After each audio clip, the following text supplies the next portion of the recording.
Replace your grass in your '09 Jeep Commander.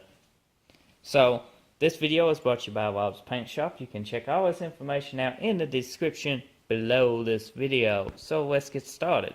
This grass is getting replaced because it is broken. Now the best thing to do is take tape and cover this so you don't get no small pieces in your eye.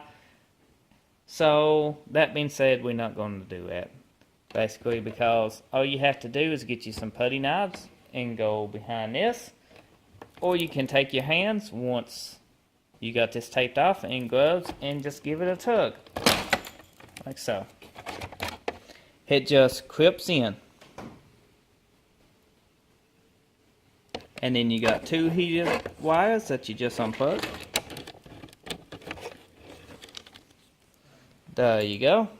And that's that section. What you have to do is get your replacement mirror and it will pop in the same way that you just took that one out. Just set it up there and just push it in and it will latch in place.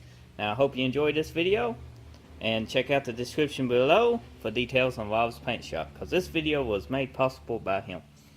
And until the next video, we'll see you.